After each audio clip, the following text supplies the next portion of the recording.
Hello and welcome back to another reaction video. This is Wali and this is Ujala. उम्मीद करते हैं कि आप सब लोग ठीक ठाक खुशबाश और मज़े में होंगे. इस वीडियो में हम किस चीज़ पर रिएक्ट करने जा रहे हैं? इससे पहले हमने एक वीडियो पे रिएक्ट किया था वाई इज़ इंडिया ग्रेट, और उसके बाद हमने किया था वाई इज़ इंडिया ग्रेट 2, और एक और हमारे सब्सक्राइबर ने सजेस्ट किया why is India great 3, India from inside. तो ये वीडियो का लिंक उन्होंने हमें भेजा था कि इस पर रिएक्शन करें. So without wasting any further time हम बढ़ते हैं वीडियो की जानिब. Why is India great 3. Video की जाने बढ़ने से पहले अगर आप हमारे चैनल पर नए हैं तो जल्दी से हमारे चैनल को सब्सक्राइब कर लें ताकि हमारे आने वाली हर वीडियो सबसे पहले आप तक पहुंचे.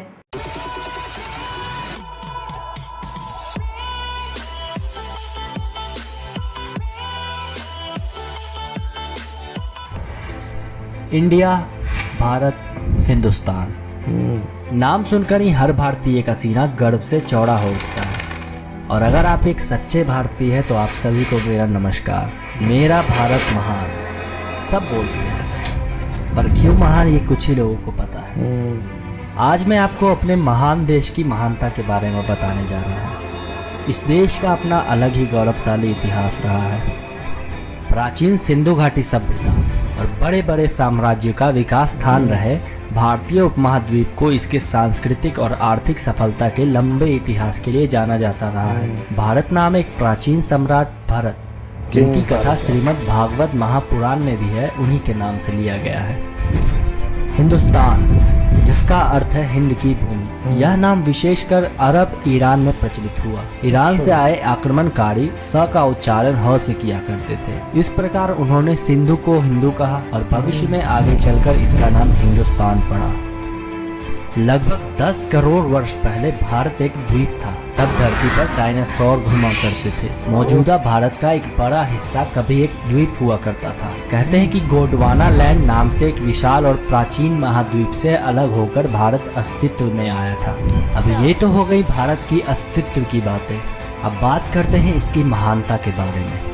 जीरो से लेकर पाई तक और पाई से लेकर चाय तक सब भारत की ही देन है. आज पूरी दुनिया भी इस बात पर राजी है कि दुनिया को शून्य की अनुपम देन भारत ने ही दिया है. जब यूरोप के लोग गणित का ककहरा सीख रहे थे, तब महान भारतीय गणितज्ञ आर्यभट्ट पहेली को सुलझा रहे थे. गणित में दशमलव पद्धति का आविष्कार करने वाले और दुनिया को शून्य से अवगत कराने वाले आर्यभट्ट दुनिया के पहले व्यक्ति थे. भास्कराचार्य ने खगोल शास्त्र यानी कि एस्ट्रोनॉमी के कई सौ साल पहले पृथ्वी के द्वारा सूर्य के चारों ओर चक्कर लगाने में लगने वाले सही समय की गणना की थी. उनकी गणना के अनुसार सूर्य की परिक्रमा में पृथ्वी को 365.258756484 दिन का समय लगता है. भारत 17वीं शताब्दी के आरंभ तक ब्रिटिश राज्य आने से पहले सबसे संपन्न देश था. क्रिस्टोफर कोलंबस भारत की संपन्नता से आकर्षित होकर भारत आने का समुद्री मार्ग खोजने चला और उसने गलती से अमेरिका की खोज कर ली.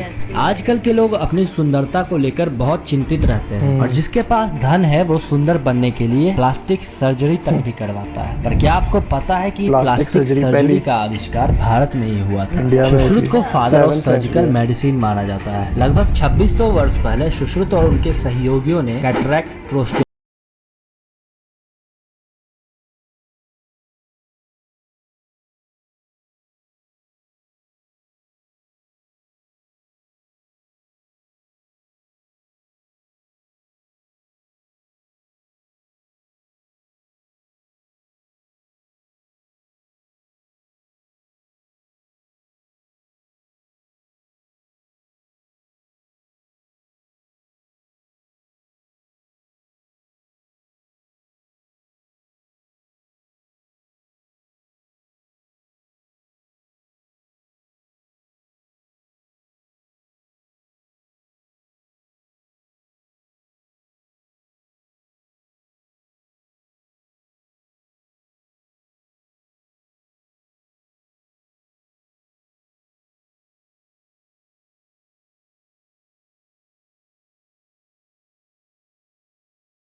600 BC और 500 BC में हुई थी। युद्ध कलाओं का विकास सबसे पहले भारत में ही किया गया था और ये बौद्ध धर्म प्रचारकों द्वारा पूरे एशिया में फैलाई गई। भारत ने दुनिया को योगा दिया, जो कि 5000 वर्ष से भी अधिक पहले का है। अब ये तो हो गई पुरानी बातें, आइए चलते हैं नए भारत की ओर, जिसे हम इंडिया के नाम से जानते हैं। भारत का नाम इंडिया इंडस रिवर यानी कि सिंधु नदी से लिया गया है। अंग्रेजों को भारत के सभी पुराने नाम का उच्चारण करने में कठिनाइयां आई, इसलिए उन्होंने भारत को अपने हिसाब से नाम देने की कोशिश की। जब अंग्रेजों को पता चला कि भारत की पुरानी सभ्यता सिंधु घाटी को इंडस वैली भी कहते हैं, जिसका लैटिन भाषा में अर्थ इंडिया रखा गया है, तो उन्होंने भारत को इंडिया कहना शुरू कर दिया। हीरे की खोज सबसे पहले भारत में ही हुई थी। 1968 तक हीरा आधिकारिक तौर पर इंडिया में ही पाया जाता था। इंडिया के पहले रॉकेट को एक साइकिल पर और सैटेलाइट को एक बैलगाड़ी पर लाया गया था। हमारे वैज्ञानिक आसमान को मुट्ठी में करने के सफर पर साइकिल और बैलगाड़ी के जरिए निकले थे। इससे भी ज्यादा रोमांचकारी बात यह है कि भारत ने पहले रॉकेट के लिए नारियल के पेड़ों का लॉन्चिंग पैड बनाया था। 15 अगस्त 1969 इस दिन डॉक्टर विक्रम साराभाई ने इसरो की स्थापना की थी। तब हमारे वैज्ञानिकों के पास अपना दफ्तर नहीं था। वो एक कैथोलिक चर्च सेंट मैरी के मुख्य कार्यालय में बैठकर सारी प्लानिंग करते थे। अब पूरे भारत में इसरो के 18 से भी ज्यादा सेंटर हैं। बजट की कमी के बावजूद भी भारत के अंतरिक्ष कार्यक्रम दुनिया के टॉप 5 अंतरिक्ष कार्यक्रमों में से एक है। भारत दुनिया की दूसरी सबसे बड़ी आबादी है। 2020 तक भारत में 135.26 करोड़ से भी अधिक लोग हैं। वर्तमान में चीन 139.27 करोड़ के साथ दुनिया में सबसे अधिक आबादी वाला देश है। हालांकि भारत को 2024 तक पहला स्थान लेने की भविष्यवाणी की गई है, और हो भी क्यों ना, क्योंकि इंडिया में हर साल जितने बच्चे पैदा लेते हैं उतनी ऑस्ट्रेलिया की आबादी है।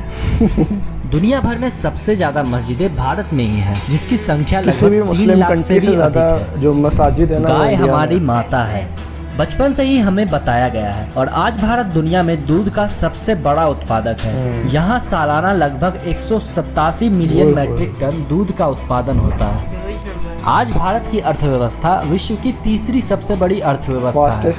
भारत विश्व का सबसे बड़ा लोकतंत्र और विश्व का 7वां सबसे बड़ा देश तथा प्राचीन सभ्यताओं में से एक है। गंगा, यमुना, सरस्वती यानी कि संगम। कहते हैं कि संगम में डुबकी लगाने वाले का सारा पाप धुल जाता है। भारत में हर 12 वर्ष के बाद एक धार्मिक कुंभ मेला होता है और दुनिया में लोगों का सबसे बड़ा जमावड़ा यही लगता है। और ये जमावड़ा लगभग 120 मिलियन लोगों का होता है। मेले का जमावड़ा इतना बड़ा होता है कि इसको अंतरिक्ष से भी देखा जा सकता है ना कमाल की बात। अब ये सुनिए, पूरे भारत में हजारों भाषाएं बोली जाती है। हिंदी और अंग्रेजी आधिकारिक भाषा होने के साथ यहाँ अन्य 22 मान्यता प्राप्त भाषाएं हैं। हालांकि देश भर में 20,000 से भी अधिक ज्ञात भाषाएं और बोलियां हैं। हिंदी दुनिया में चौथी सबसे अधिक बोली जाने वाली भाषा है और अंग्रेजी दुनिया भर में सबसे ज्यादा भारत में ही बोली जाती है। हमारे भारत में देश की सेवा करने का इतना जुनून है लोगों में कि वो सेना में भर्ती होने के लिए अपनी जी जान लगा देते हैं। और यही वीरता हमें वर्तमान में दुनिया की तीसरी सबसे बड़ी सैन्य शक्ति बनाती है, जिसमें करीब 1.39 मिलियन से भी अधिक सक्रिय सैनिक हैं। और यही नहीं, भारत दुनिया का सबसे बड़ा हथियार निर्यातक देश है, पर फिर भी भारत ने अपने 1 लाख वर्षों के इतिहास में किसी भी देश पर पहले हमला नहीं किया। हमारे भूतपूर्व राष्ट्रपति APJ अब्दुल कलाम के सम्मान में 26 मई को स्विट्जरलैंड में विज्ञान दिवस मनाया जाता है। इस दिन अब्दुल कलाम ने स्विट्जरलैंड का दौरा किया था। ये वो वीरों की भूमि है जहां चंद्रशेखर आजाद, भगत सिंह, सुखदेव और राजगुरु जैसे वीर अपनी मातृभूमि की रक्षा के लिए हंसते हंसते अपनी जान कुर्बान कर देते हैं। जहां अतिथि का सम्मान अतिथि देवो भव और क्रिकेट का भगवान सचिन तेंदुलकर हो, उस देश के सम्मान में महान शब्द भी छोटा पड़ जाता है। अब क्या कहूँ यार, मेरे पास इस देश को महान कहने के लिए इतने शब्द हैं कि मैं एक पूरा वेब सीरीज बना सकता हूँ। खैर आज के लिए बस इतना ही काफी है। हमारा भारत महान था, महान है और महान रहेगा।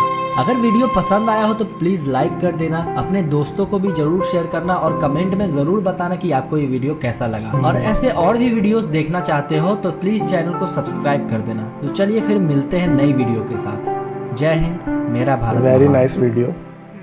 ये था why is India great part 3। आपको कैसा लगा? काफ़ी अच्छा लगा। इसमें हमें कई नई चीज़ें देखने को मिली हैं। फॉर एग्जांपल जैसे इसका जो नाम है वो ब्रिटिश ने रखा था, इंडस रिवर के बाद इंडिया इसका नाम रखा था। वैसे तो हमें 3 नाम इसके देखने को मिले हैं, भारत भी कहते हैं इसको, इंडिया भी कहते हैं, हिंदुस्तान भी कहते हैं। हिंदुस्तान का जो वर्ड का मतलब है वो ये है कि मतलब हिंदुइज़्म से निकला कि हिंदू लोग रहते हैं, लेकिन वैसे हर मज़हब के लोग उधर रहते हैं। मुस्लिम्स बहुत ज़्यादा रहते हैं, पाकिस्तान से ज़्यादा मुस्लिम्स उधर रहते हैं, किसी भी मुस्लिम कंट्री से ज़्यादा मुस्लिम रहते हैं। सिख हैं, मसाजिद भी इसीलिए सबसे ज़्यादा मसाजिद किसी भी, हाँ जी बिल्कुल ऐसी है कि दुनिया की किसी भी कंट्री से ज़्यादा मसाजिद उधर हैं। और इसके अलावा हमें काफ़ी और चीज़ें देखने को मिली हैं। जो पाए की वैल्यू जो सबसे पहले कैलकुलेट की थी वो इंडियन ने की थी। इसके अलावा लैंग्वेजेस हमें देखने, मैं समझ रहा था शायद 1600+ लैंग्वेजेस हैं, क्योंकि पिछली वीडियो में हमने देखा था तो इसमें हमें बताया गया कि 20,000+ लैंग्वेजेस इधर बोली जाती हैं। और इंग्लिश दुनिया में सबसे ज़्यादा इंडिया में बोली जाती है।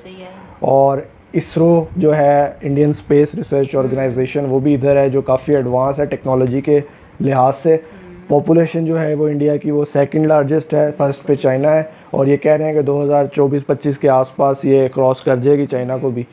और ये भी हमें देखने को मिला है कि जितने इंडिया में डेली के नए बच्चे पैदा होते हैं वो ऑस्ट्रेलिया की आबादी से ज़्यादा बच्चे पैदा होते हैं इधर।